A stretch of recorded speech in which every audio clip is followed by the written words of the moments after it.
बच्चों, आज हम आपको सुनाएंगे कहानी कैसे भगवान राम के अश्वमेध यज्ञ के घोड़े को एक राजा ने पकड़ लिया और फिर कैसे शत्रुघ्न की सेना और उनके बीच में जबरदस्त युद्ध हुआ।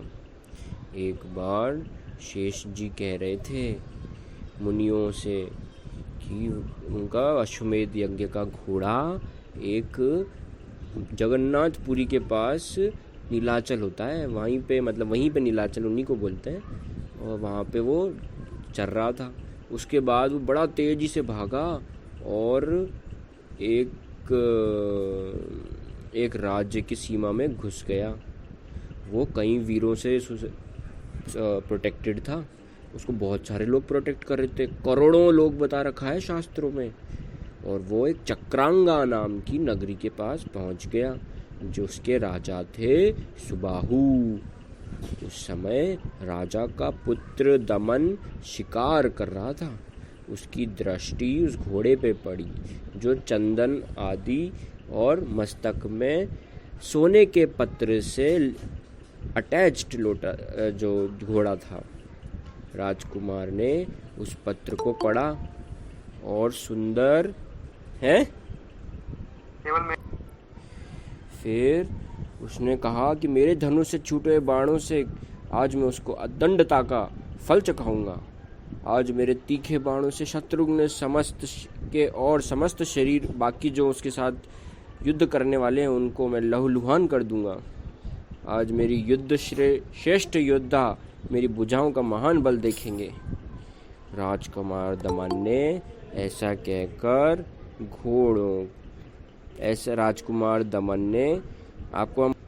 राजकुमार ने ऐसा कहकर घोड़े को तो अपने नगर में भेज दिया और स्वयं हर्ष और उत्साह में भरकर सेनापति से कहा, महामते, शत्रुओं का सामना करने के लिए मेरी सेना तैयार कर दो। इस प्रकार सेना को सजाकर वह शीघ्र ही युद्ध क्षेत्र में सामने जाकर डट गया। उस समय बड़ा ही गुस्से का दिख रहा था वो। इसी बीच में घोड़े के पीछे चलने वाले योद्धा भी वहां पहुंचे और अत्यंत व्याकुल होकर एक दूसरे से पूछने लगे, महाराज का ये योग घोड़ा जो भाल पत्र से चिन्हित था कहाँ चला गया? इतनी ही में शत्रुओं को जला देने वाले राजा प्रतापाग्रह ने देखा कि सामने कोई सेना तैयार होकर खड़ी है, जो वीरोचित शब्दों से गर्जना कर रही थी। प्रतापाग्रह के सिपाहियों ने उनसे कहा, महाराज, जान पड़ता है कि यही घोड़ा ले गए हैं, तो अब बताइए क्या करना है। तो उन्होंने एक सेवक को भेजा उनके पास और उसने जाकर पूछा, महाराज, श्री रामचंद्र का अश्व कहाँ है? कौन ले गया है? क्यों ले गया है? क्या वह भगवान श्री रामचंद्र को नहीं जानता? राजकुमार ने जब वो सेवक का ऐसा वचन सुना तो बोले, अरे, भाल पत्र आदि चिन्हों से अलंकृत उस यज्ञ संबंधी घोड़े को मैं ले आया हूँ। उसकी सेवा में जो शूरवीर हैं वे आवें और मुझसे जीतकर बलपूर्वक को उस घोड़े को मुझसे ले जाएं। राजकुमार का वचन सुनकर सेवक को बहुत गुस्सा हुआ और वहां से हंसता हुआ लौट गया। उस पे राजा पे हंस के, उसकी बेवकूफ़ी पे हंस के चला गया। राजा के पास जाकर उसने दमन की सारी कही बात सुनाई। उसे सुनते ही महाबली प्रतापाग्रह की आंखें क्रोध से लाल हो गईं। वे 4 घोड़ों से सुशोभित सोने के रथ पे सवार होकर और बड़े बड़े वीरों को साथ ले राजकुमार से युद्ध करने के लिए गए। उनके सहायता में बहुत बड़ी सेना भी थी। आगे बढ़कर वे धनुष पर टंकार करने लगे, खींचने लगे, उससे बहुत जोर से आवाज होती थी। उस समय गुस्से के आंखों वाले राजा प्रतापाग्रह ने पीछे पीछे बहुत से घोड़सवार भी और हाथी सवार भी आ गए थे। निकट जाकर प्रतापाग्रह ने युद्ध के लिए राजकुमार को बोला, कुमार, तू अभी बालक है, क्या तूने ही हमारे श्रेष्ठ घोड़े को बांध रखा है? अरे समस्त वीर शिरोमणि जिनके चरणों की सेवा करते हैं, उन महाराज श्री राम को तू नहीं जानता? दैत्यराज रावण भी जिनके अद्भुत प्रताप को नहीं सह सका, उन्हीं के घोड़े को ले जाकर तूने अपनी नगर में पहुंचा दिया है। जान ले, मैं तेरे सामने आया हूँ, काल हूँ, तेरा घोर शत्रु हूँ। छोकरे, तू अब तुरंत चला जा, घोड़े को छोड़ दे और फिर जाकर बालकों की भांति खेल कूद में जी बहला। दमन का हृदय बहुत विशाल था। वह प्रतापाग्र की ऐसी बातें सुनकर मुस्कुराया और उनकी सेना को तिनके के समान समझता हुआ बोला, महाराज, मैंने बलपूर्वक आपके घोड़े को बांधा और अपने नगर में पहुंचा दिया है। अब जीते जीतों से नहीं दूंगा। आप बहुत बलवान हैं तो युद्ध कर लीजिए। आपने जो यह कहा कि तू अभी बालक है, इसलिए जाकर खेल कूद में जी बहला, उसके लिए मुझे इतना ही कहना है कि अब आप युद्ध के मुहाने पर ही मेरा खेल देख लीजिए। इतना कहकर सुबाहु के उस पुत्र दमन ने अपने धनुष पर प्रत्यंचा चढ़ाई और राजा प्रतापाग्र की छाती को पॉइंट करके 100 बाणों का उसने चढ़ाया, परंतु राजा प्रतापाग्र ने अपनी हाथ की फुर्ती दिखाते हुए उन सभी को टुकड़े कर डाले। इसे देखकर राजकुमार दमन को बहुत गुस्सा आया। उसने बाणों की झड़ी लगा दी। तब दमन ने अपने धनुष पर 300 बाणों का चढ़ाया और उन्हें शत्रु पर चलाया। उन्होंने प्रतापाग्र की छाती छेद डाली और रक्त में नहाकर वे प्रतापाग्र नीचे गिरे, जिसे वैसे ही गिरे जैसे रामचंद्र की भक्ति से जो दूर हो जाते हैं उन पुरुषों का पतन हो जाता है। इसके बाद राजकुमार ने शंखध्वनि से गर्जना करी। उसका पराक्रम देखकर प्रतापाग्र को और गुस्सा आया। बोले, अब तू मेरा पराक्रम देख। यूं कहकर उन्होंने तीखे बाणों से बौछार आरंभ कर दी। वे सब घोड़े पैदल सबके ऊपर भारी पड़ने लगे। उस समय राजकुमार दमन ने प्रतापाग्र की बाण वर्षा को रोककर कहा, आर्य, यदि आप शूरवीर हैं तो मेरी एक ही मार सह लीजिए। मैं अभिमान पूर्वक प्रतिज्ञा करके एक बात कहता हूँ, इसे सुनिए वीरवर। यदि मैं इस बाण के द्वारा आपको रथ से नीचे न गिरा दूं, तो जो लोग युक्तिवाद में कुशल होने के कारण वेदों की निंदा करते हैं, उनका वह नरक में डुबोने वाला पाप मुझे ही लगे। यह कहकर उसने काल के समान भयंकर आग की ज्वालाओं से जलता हुआ एक तीखा बाण अपने तरकश से निकाला और चढ़ाया। कालाग्नि के समान वह बड़ा ही जल रहा था। राजकुमार ने अपने शत्रु के हृदय को निशाना बनाया और बाण छोड़ दिया। वह बड़े ही तेजी से शत्रु की तरफ चला।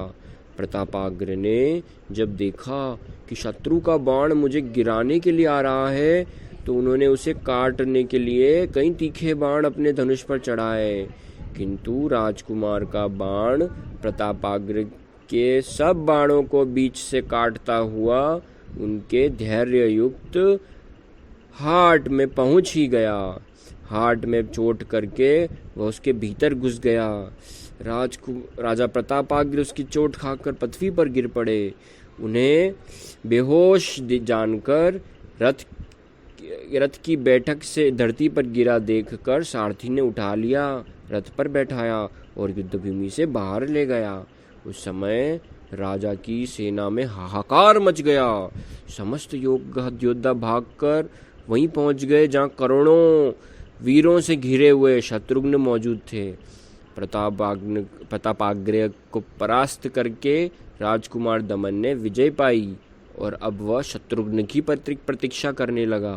उधर शत्रुघ्न को जब यह हाल मालूम हुआ तो वे क्रोध में भरकर दांतों से दांत पीसते हुए बारंबार सैनिकों से पूछने लगे, कौन मेरा घोड़ा ले गया है? किसने वीर शिरोमणि राजा प्रतापाग्र को परास्त किया है? तब सेवकों ने कहा, राजा सुबाहु के पुत्र दमन ने पराजित किया है और वे ही घोड़ा ले गए हैं। यह सुनकर शत्रुघ्न बड़े वेग से चलकर युद्ध में आए। उन्होंने देखा कितने ही हाथियों के गंड स्थल विदीर्ण हो गए हैं। घोड़े अपने सवारों के सहित मरे पड़े हुए हैं, घायल पड़े हैं। यह से देखकर उनकी आंखें लाल हो गई। वे अपने योद्धाओं से बोले, यहाँ मेरी सेना में संपूर्ण अस्त्र शस्त्रों का ज्ञान रखने वाला कौन ऐसा वीर है जो राजकुमार दमन को परास्त कर सकेगा।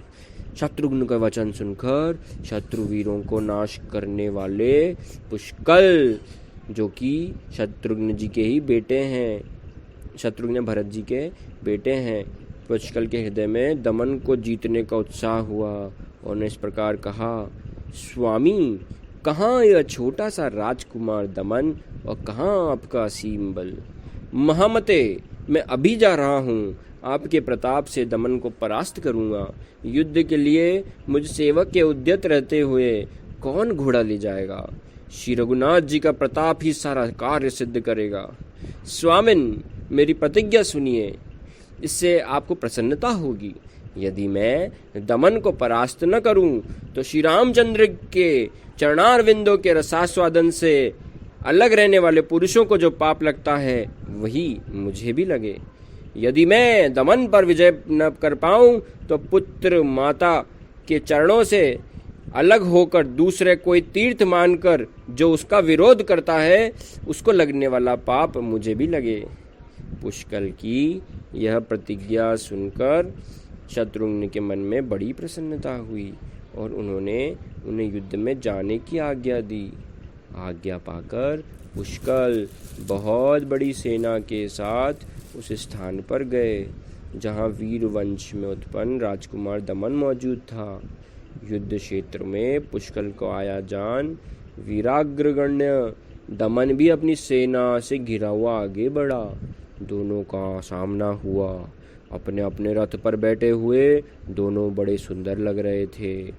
उस वक्त पुष्कल ने राजकुमार से कहा, दमन, तुम्हें मालूम होना चाहिए कि मैं तुम्हारे साथ युद्ध करने के लिए प्रतिज्ञा करके आया हूँ। मेरा नाम पुष्कल है, मैं भरत जी का पुत्र हूँ। तुम्हें अपने शस्त्रों से परास्त करूँगा। महामते, तुम भी हर तरह से तैयार हो जाओ। पुष्कल की बात सुनकर दमन ने हंसते हंसते बोला, भरत नंदन, मुझे राजू सबाहु का पुत्र समझो। मेरा नाम है दमन। पिता के प्रति भक्ति रखने के कारण मेरे सारे पाप दूर हो गए हैं। महाराज शत्रुघ्न घोड़ा ले जाने वाला मैं ही हूँ। विजय तो देव के अधीन है। देव जिसे देगा, जिसे अपनी कृपा से अलंकृत करेगा, उसे ही विजय मिलेगी। परंतु तुम युद्ध के मुहाने पर डटे रहकर अब मेरा पराक्रम देखो। यो कहकर दमन ने धनुष चढ़ाया। उसे कान तक खींचकर शत्रुओं का प्राण लेने वाला तीखे बाणों को आरंभ कर दिया। उन बाणों ने आकाश को ढक लिया। उनकी छाया से सूर्यदेव की किरणों का प्रकाश भी रुक गया।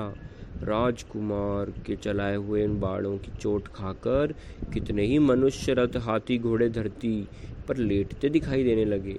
शत्रुवीरों का नाश करने वाले पुष्कल ने उसका यह परिक्रम देखा और उसको आचमन करके एक बाण हाथ में लिया और उसे अग्निदेव के मंत्र से विधि पूर्वक अभिमंत्रित करके उसे अपने धनुष पर रखा। तदनंतर बली बांती खींचकर उसे शत्रुओं पर छोड़ दिया। धनुष से छूटते ही उस बाण से युद्ध के मुहाने पर भयंकर आग प्रकट हुई।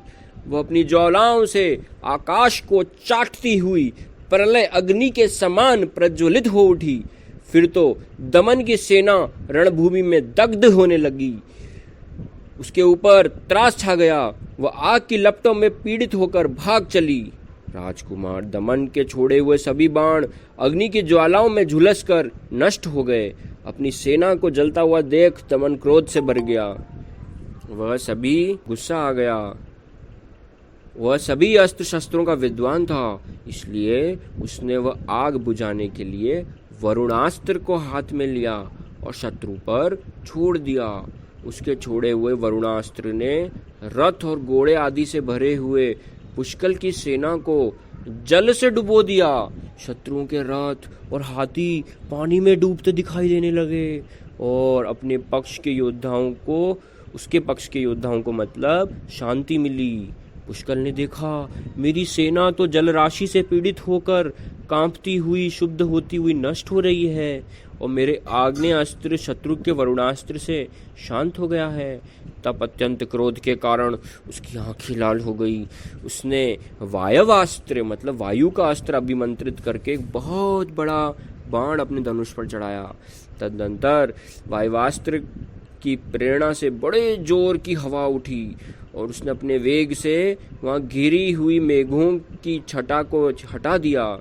राजकुमार दमन ने अपने सैनिकों को वायु से पराजित होते देख अपने धनुष पर पर्वतास्त्र कस चढ़ाया। फिर तो शत्रुओं पर मतलब पुष्कल की सेना पर पर्वतों की बारिश होने लगी।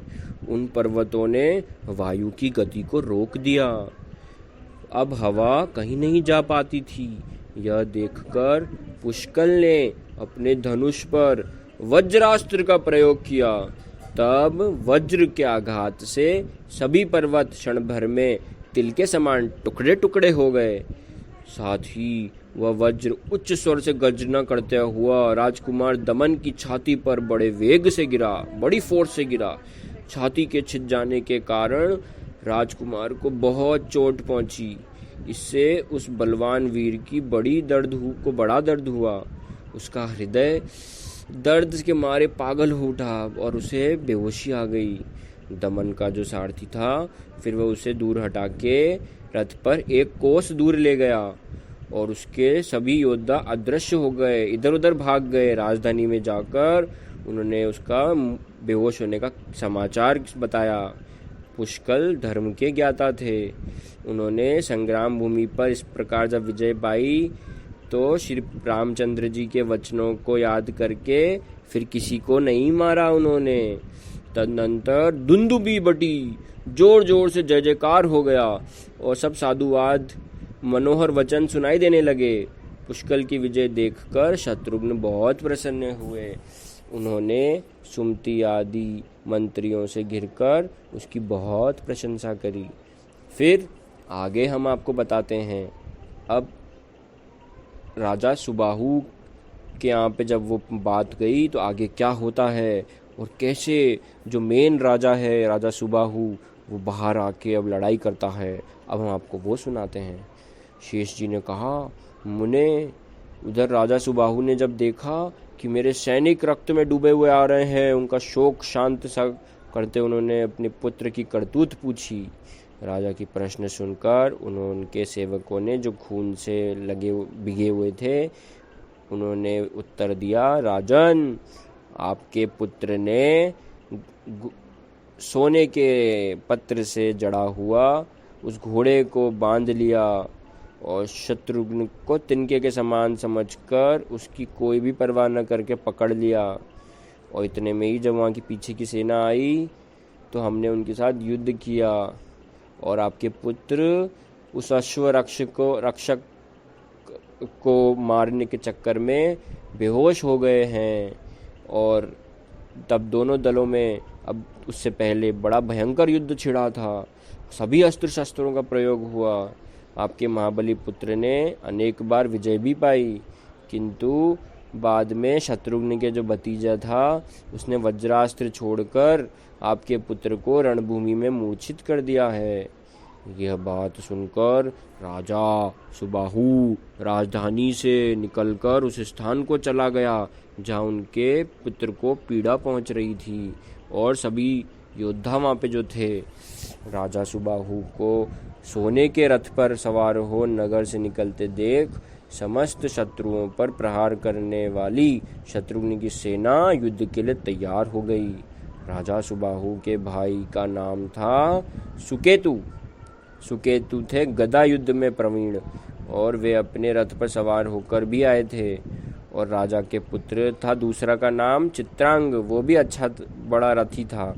फिर उसके बाद रथारूढ़ होकर उसने सेना शत्रुघ्न मत वाली सेना पर चढ़ने के लिए आ गया और चित्रांग का दूसरा भाई था चित्रांग, विचित्र, दमन, ये 3 बेटे थे। वह विचित्र प्रकार के संग्राम करने में कुशल था।